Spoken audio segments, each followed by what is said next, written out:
आज के कहानी का शीर्षक है मेहनती बेटा। एक छोटे से गांव में, नाम था रामपुर। गांव के बाहर एक पुराना कच्चा मकान था। उसमें रहते थे रामलाल नाम के किसान। रामलाल की उम्र 50 साल के आसपास थी। उनकी पत्नी का नाम था सुशीला। दोनों के 2 बच्चे थे, बड़ा बेटा रमेश और छोटी बेटी मीना। रामलाल के पास सिर्फ 2 बीघा जमीन थी। उस पर वे गेहूं, चावल और सब्जियां उगाते थे। हर साल बारिश पर निर्भर रहते थे। अगर बारिश अच्छी हुई तो अनाज अच्छा होता, वरना मुश्किल। रामलाल सुबह सूरज निकलने से पहले खेत में चले जाते। हल चलाते, पानी देते, खरपतवार निकालते। शाम को थके हारे घर लौटते। सुशीला घर संभालती, रोटी बनाती, कपड़े धोती, बच्चों को स्कूल भेजती। रमेश की उम्र 12 साल थी। वह स्कूल जाता था। स्कूल से आकर सीधा खेत में मदद करता। मीना 9 साल की थी। वह भी छोटे मोटे काम करती, पानी भरना, मुर्गियों को दाना डालना। परिवार बहुत गरीब था। कभी कभी 2 वक्त की रोटी भी मुश्किल से जुटती। लेकिन रामलाल हमेशा कहते, बेटा मेहनत कभी व्यर्थ नहीं जाती। ईमानदारी से काम करो, भगवान जरूर मदद करेंगे।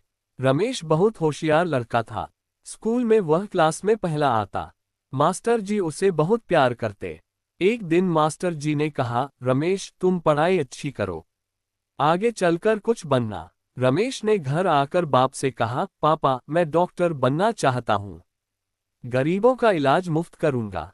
रामलाल मुस्कुराए, बेटा सपना देखना अच्छा है, लेकिन हमारे पास पैसे कहाँ, स्कूल की फीस भी मुश्किल से भर पाते हैं। रमेश चुप हो गया, लेकिन उसका मन नहीं माना। वह रात को देर तक किताबें पढ़ता, मोमबत्ती की रोशनी में। एक साल बारिश नहीं हुई, सूखा पड़ गया, खेत सूख गए, अनाज नहीं उगा। रामलाल का कर्ज बढ़ गया। साहूकार हर महीने ब्याज मांगने आता। रामलाल ने कहा, भाई इस साल कुछ नहीं हुआ, अगले साल दे दूंगा। लेकिन साहूकार ने जमीन कब्जा करने की धमकी दी। रमेश ने देखा कि पापा रात को सो नहीं पाते। वह सोचने लगा, कैसे मदद करूं। वह स्कूल के बाद गांव के बड़े किसानों के खेत में मजदूरी करने लगा। दिन में 4 घंटे काम करता, 5-7 रुपये कमाता। वह पैसे माँ को दे देता। सुशीला उन पैसों से थोड़ी दाल चावल खरीद लेती। एक दिन गांव में सरकारी स्कूल में मेधावी छात्रवृत्ति की घोषणा हुई। जो बच्चा क्लास में अच्छे नंबर लाएगा उसे हर महीने 500 रुपये मिलेंगे और आगे पढ़ाई के लिए मदद। रमेश ने सोचा, यह मौका है। वह और ज्यादा मेहनत करने लगा। रात को पढ़ता, दिन को खेत में काम करता। परीक्षा आए, रमेश ने पूरे मन से लिखा। नतीजे आए, वह गांव में पहला आया, पूरे ब्लॉक में दूसरा। स्कूल के प्रधानाचार्य ने उसे बुलाया, बेटा तुम्हें छात्रवृत्ति मिल गई, हर महीने 500 रुपये और हाई स्कूल तक फीस माफ। रमेश घर भागा, पापा माँ देखो। उसने चिट्ठी दिखाई। रामलाल की आंखों में आंसू आ गए। सुशीला ने बेटे को गले लगाया, हमारे बेटे ने परिवार की इज्जत बचा ली। अब परिवार की हालत थोड़ी सुधरी। छात्रवृत्ति के पैसे से रमेश की किताबें खरीदी गईं। थोड़ा कर्ज भी चुकाया गया। लेकिन रमेश ने पढ़ाई नहीं छोड़ी। वह कहता, ये सिर्फ शुरुआत है। हाई स्कूल में रमेश फिर पहले आया। अब उसे जिला स्तर पर पुरस्कार मिला। गांव वाले कहने लगे, रामलाल का बेटा कुछ कर दिखाएगा। रामलाल गर्व से सीना चौड़ा कर चलते। लेकिन मुसीबत फिर आई। रमेश को कॉलेज जाना था। शहर में फीस बहुत ज्यादा, हर साल 10,000, रहने खाने का खर्च अलग। रामलाल के पास इतने पैसे कहाँ। उन्होंने सोचा जमीन बेच दें, लेकिन सुशीला ने मना कर दिया। जमीन हमारी रोटी है, बेटा पढ़ लेगा तो सब ठीक हो जाएगा। रमेश ने कहा, पापा मैं शहर में रहकर पार्ट टाइम काम करूंगा, पढ़ाई के साथ साथ। रामलाल डर गए, बेटा पढ़ाई और काम साथ कैसे होगा, थक जाओगे। लेकिन रमेश अड़ा रहा। वह शहर गया, एक सस्ते हॉस्टल में रहने लगा। कॉलेज में दिन में क्लास, शाम को एक किताबों की दुकान पर काम। किताबें बेचता, पैकिंग करता। महीने में 2,000 रुपये मिलते। उसमें से खर्च काटकर बाकी घर भेज देता। पहले साल बहुत मुश्किल लगा।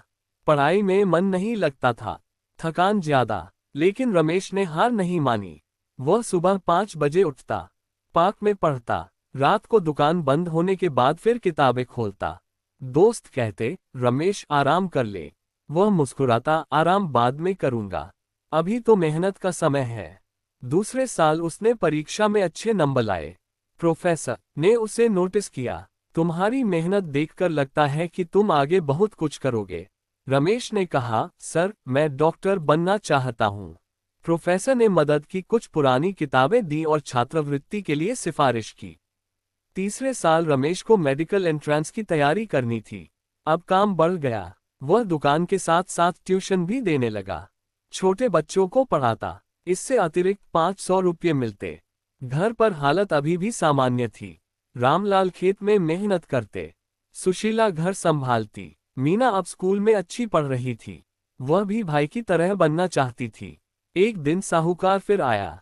रामलाल, कर्ज का ब्याज दो, वरना जमीन ले लूंगा। रामलाल ने कहा, भाई, बेटा पढ़ रहा है, थोड़ा समय दो। साहूकार हंसा, पढ़ाई से क्या होगा, गरीब का बेटा गरीब ही रहता है। रमेश को जब ये पता चला तो उसने फोन पर कहा, पापा, चिंता मत करो, मैं जल्दी कुछ करूंगा। एंट्रेंस की परीक्षा आई। रमेश ने रात दिन मेहनत की।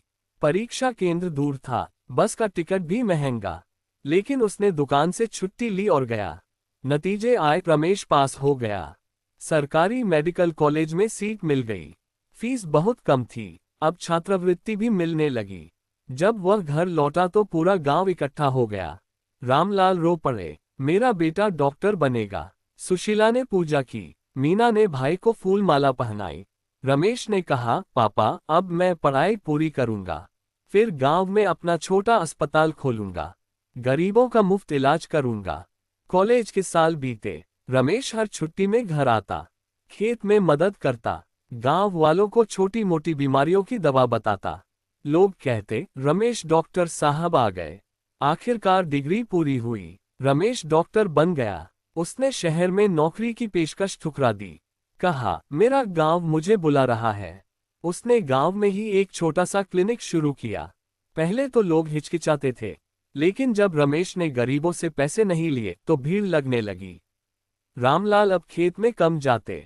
बेटे का नाम सुनकर गर्व से भर जाते। एक दिन साहूकार बीमार हुआ। उसे शहर जाना था, लेकिन रमेश ने गांव में ही इलाज किया। साहूकार शर्मिंदा हुआ। डॉक्टर साहब, मैंने तुम्हारे पिता से बुरा व्यवहार किया था, माफ कर दो। रमेश ने कहा, चाचा, पुरानी बात भूल जाओ, अब हम सब एक हैं। धीरे धीरे रमेश ने गांव में स्कूल भी बनवाया। मीना अब टीचर बन गई थी।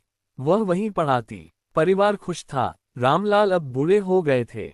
एक शाम वे बेटे से बोले, बेटा, तुमने साबित कर दिया कि मेहनत और ईमानदारी से हर सपना पूरा होता है। हम गरीब थे, लेकिन तुमने हमें अमीर बना दिया, इज्जत का अमीर। रमेश ने पिता के पैर छुए। पापा, ये सब आपकी मेहनत का फल है। आपने मुझे सिखाया कि मेहनत कभी नहीं छोड़नी चाहिए। गांव वाले अब कहानी सुनाते, रामपुर का गरीब किसान रामलाल और उनका मेहनती बेटा डॉक्टर रमेश। बच्चे सुनकर सोचते, हम भी मेहनत करेंगे। कहानी का अंत, रमेश आज भी गांव में रहता है। सुबह क्लिनिक, शाम खेत में पिता की मदद। परिवार हंसता खेलता।